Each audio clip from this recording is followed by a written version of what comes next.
Bon, faut que je te ramène à la raison petit, tu ne peux pas parler comme ça de Figo, surtout vu tes origines. Tu dis que l'histoire commence à l'oublier, qu'on le voit uniquement comme un mercenaire, tu racontes n'importe quoi, tu ne sais vraiment pas de quoi tu parles. T'es qui? Tu sors d'où? Clairement tu n'as pas bien vu jouer Figo en direct dans ton enfance. Vu ton âge, tu l'as vu que sur la fin, sur des rediffs ou sur des compiles YouTube. T'es né en 88, en 2000 tu avais 12 ans donc trop jeune, à 16 ans on était déjà en 2004, Figo était sur la fin. En tant qu'ultra fan du joueur Figo dans mon enfance, je suis bien plus âgé que toi, je ne pouvais pas laisser raconter n'importe quoi. Comme sur une ancienne vidéo que j'avais commentée, tu cherches dès le début à faire un contretemps en disant « Ok les gars je suis portugais d'origine, mais pour vous montrer que je suis objectif, et pour faire des vues, je vais démonter Figo pour dire qu'il est nul et que Zidane est le numéro 1. Pathétique de baisser son froc pour un portugais. » Là où t'as raison Figo c'est l'anti-Zidane, mais dans le sens où Figo faisait tout le boulot et brillait sur le gros des matchs difficiles quand Zidane est un fantôme, comme en 1998, et se pointe juste en demi-finale ou en finale pour prendre toute la lumière, il aurait eu, dit-on, recours à des transfusions de sang oxygéné pour doper ses performances, technique qu'il aurait appris à la Juventus. Zidane, tu lui enlèves 2 ou 3 matchs et sa carrière n'est plus du tout, mais alors plus du tout la même. Figo, tu lui enlèves tout ce que tu veux ça ne change rien. Débunquons ta vidéo, comme les jeunes disent. Lequel de ces titres est réellement signé de son nom? En 98 le boss c'est Rivaldo, regarde les matchs et tu verras si les titres ne sont pas marqués de son nom. Le capitaine c'était pas Rivaldo, la superstar brésilienne d'un grand Brésil plus grande nation du foot, mais Figo un portugais d'un Portugal quasi inexistant jusqu'alors, dans une équipe espagnole ultra chauvine qu'est le Barça. Pérez n'a pas fait campagne en disant qu'il allait acheter Rivaldo ou Ronaldo, il a gagné en disant qu'il allait acheter Figo. Et ça c'était avant l'Euro, uniquement sur ses prestations au Barça. À son arrivée au Real Madrid, dès la première saison, champion d'Espagne, meilleur joueur, meilleur passeur. Encore un titre marqué de son empreinte, le Barça sans Figo et avec ton super Rivaldo se casse la gueule et ne reviendra jamais. Encore une preuve que le Barça c'était Figo d'abord. Pour couronner le tout, il gagne en 2001 le trophée FIFA de meilleur joueur du monde. Tiens c'est bizarre, tu n'as pas du tout parlé de ça dans ta vidéo. 2. Tu parles de la Coupe du Monde des moins de 20 avec le Portugal et qu'il n'a aucun but marquant. À l'époque il était quasi inconnu même au Portugal, et ça c'est valable pour Zidane, Rivaldo, Messi, CR7 etc. 3. À l'Euro 2000 contre la France où était-il? Là encore, as-tu vu les matchs? Connais-tu l'histoire du Portugal? Groupe A, Angleterre, Roumanie, avec Hadji, Popescu etc. Allemagne. Groupe de la mort, personne ne voyait ne serait-ce qu'une qualification. On l'attendait à l'ouverture de l'Euro contre la grosse Angleterre de Beckham pour éviter l'humiliation dans ce groupe. Et il a répondu présent, revoit le match, une masterclass. Il dépose un caviar sur coup franc pour Costinha contre la Roumanie, le Portugal qualifié grâce à lui, et il a ruiné les espoirs de la Turquie en quart.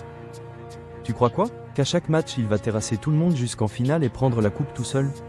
Personne n'a fait ça, on n'est pas sur PlayStation. 4. En 2002, il a disparu, t'es sérieux? T'es au courant qu'il revenait de blessure?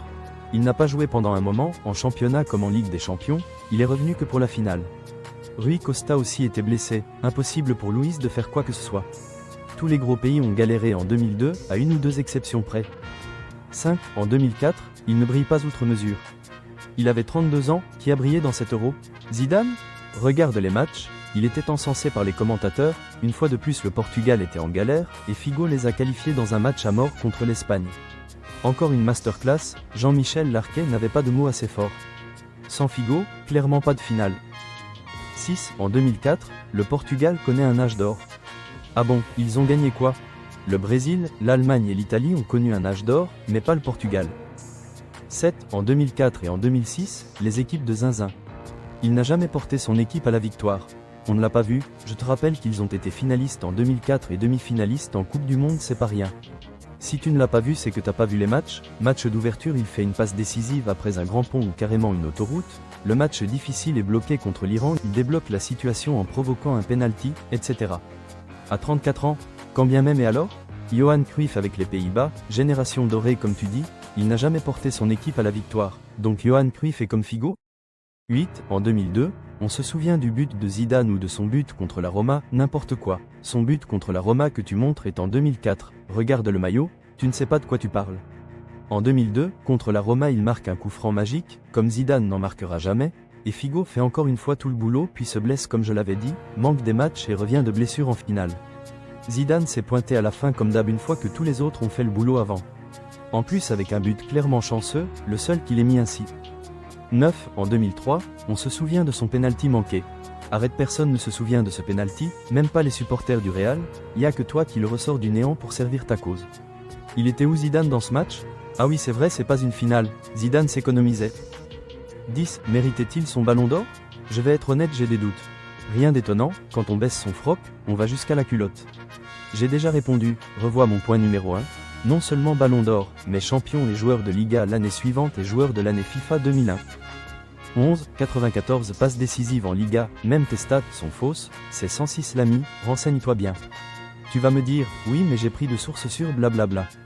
La Liga a fait une vidéo en invitant Figo, lui-même ne savait pas combien de passes il avait fait, ils ont alors donné le nombre exact, 106. Maintenant compare au petit Léo, et le ratio par match, tu risques d'être surpris. Figo c'est le numéro 2 de toute l'histoire de la Liga et avant c'était le numéro 1. Mais t'inquiète, c'est un tout petit joueur lol. 12. Figo c'était une mobilette, ça montre que tu le connais bien mal. Regarde les matchs et dis-moi combien de fois un défenseur a réussi à prendre le dessus sur Figo en vitesse? Là encore tu seras surpris, comme disait Dugarry quand il était commentateur, Figo est un faux lent. 13. Figo n'a jamais été heureux au Real. Punaise, qu'est-ce qu'on entend comme connerie? Si tu parles portugais, regarde ses interviews, il n'a cessé de dire que c'est la meilleure chose qu'il ait faite. 14. Ça c'est ressenti sur sa première saison, il était moins bon, le visage fermé, n'importe quoi. Tu inventes complètement, je répète, champion, meilleur joueur, passeur, joueur FIFA 2001. 15. Il s'est pris Zidane et R9 dans les pattes, ça posait aucun problème, il ne jouait pas au même poste. Il avait déjà joué avec R9 au Barça et R9 a fait briller les passes décisives de Figo, au contraire c'est mieux. De plus ils n'ont rien gagné avec R9. Ça c'est compliqué avec Beckham mais Figo était indéboulonnable, c'est à la fin avec l'entraîneur brésilien qui détestait Figo, car portugais, qui l'a foutu sur le banc, c'est là qu'il a commencé à être pas bien au club. Bon, tu peux voir que je ne m'étais pas trompé. Tu ne sais pas vraiment de quoi tu parles, il faut avoir vu les matchs pour parler du football d'antan. Tu dis qu'il est oublié, qu'il faut redorer son blason, mais tu rigoles ou quoi? Y a que chez toi et dans ta génération que ça se produit. Il a été ambassadeur de l'Inter, il est maintenant à l'UEFA ou la FIFA, il a été candidat à la succession de Blatter et a reçu plein de soutien, on lui a proposé la présidence de la FPF. Dans toutes les interviews des légendes, Figo est toujours invité et même en dehors. Même après avoir fini sa carrière, il continue à jouer dans les matchs des légendes, c'est toujours l'un des meilleurs, il est encore très fit. Même dans les jeux vidéo je vois toujours son blaze ressortir. La différence entre Figo et les autres stars, c'est le traitement médiatique de l'époque, c'est un immense joueur mais qui n'est ni brésilien, ni français, ni italien, ni allemand. Le Portugal et la presse portugaise ne pèsent rien, il n'a pas de machine médiatique derrière lui comme CR7. Mais c'est le cas de tous les joueurs portugais, Rui Costa, João Pinto etc. C'est pour ça que les gens comme vous pensez que c'est des joueurs sous-cotés, comme les Hadji, Stoichkov, etc. Encore une fois, Zidane enlève sa finale de CDM et LDC, médiatiquement il ne reste alors plus que son coup de boule et passera pour un joueur bien moins brillant. À ses débuts il faisait perdre le Real, le plus mauvais joueur, il a pensé à partir.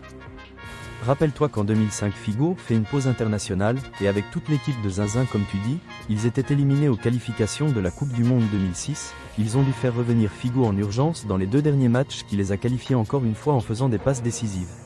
Même chose pour la Coupe du Monde 2002, ils étaient éliminés dans les qualifs mais Figo les a qualifiés en marquant de la tête. Contre l'Irlande en Irlande après une action d'anthologie. Tiens d'ailleurs CR7 a aussi des équipes de zinzin comme tu dis depuis des années sans pour autant gagner, donc dans 20 ans tu vas aussi nous sortir une vidéo, CR7 était-il si fort que ça? Et pourquoi pas Eusebio, était-il si fort que ça? De plus Figo c'est plus de 100 matchs en LDC et 127 sélections, c'était quasi des records pour l'époque. Figo a fini sa carrière internationale sur une ovation du public allemand en CDM 2006 dans le match pour la 3e place, quand Zidane a fini en se faisant expulser et perdre son équipe sur un coup de boule digne d'une racaille de cité. S'il te plaît ne viens pas me comparer les deux. Tu n'as pas vu les matchs du coup tu n'y connais rien et tu racontes n'importe quoi. Les mecs comme toi qui se font passer pour des spécialistes et qui viennent ramener leurs fraises 20 ans après et refaisant l'histoire à l'envers, juste pour faire de l'oseille, en plus en crachant sur des légendes portugaises en étant toi-même portugais. Le Portugal a tellement galéré toutes ces années pour gagner le respect du pays, toi tu lui craches à la gueule pour quelques bifetons, t'as pas honte?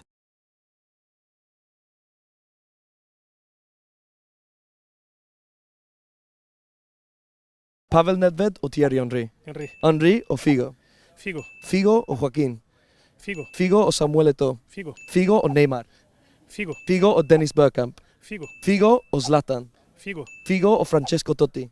Figo, Figo o David Villa? Figo, Figo o Alessandro Del Piero? Figo, Figo o Ronaldo Nazario? Figo. Figo o Lionel Messi? Figo. Figo o Ronaldinho? Figo. Figo! ¿Y el rival más difícil de tu carrera? Figo, Figo. Figo era insoportable. Y yo siempre le digo, Y agradezco mucho a Florentino Pérez por haberle fichado y traerle conmigo, porque si no...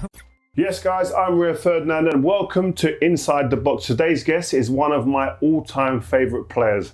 He has played for some of the biggest clubs in the world, most prestigious clubs, Sporting, Barcelona, Real Madrid and Inter Milan. His Euro career spanned 3 tournaments, by the way, reaching the quarterfinals at Euro 1996, the semi-finals in 2000 and the final in 2004. Just missing out on the wonderful trophy. Please welcome the legend, Mr. Luis Figo.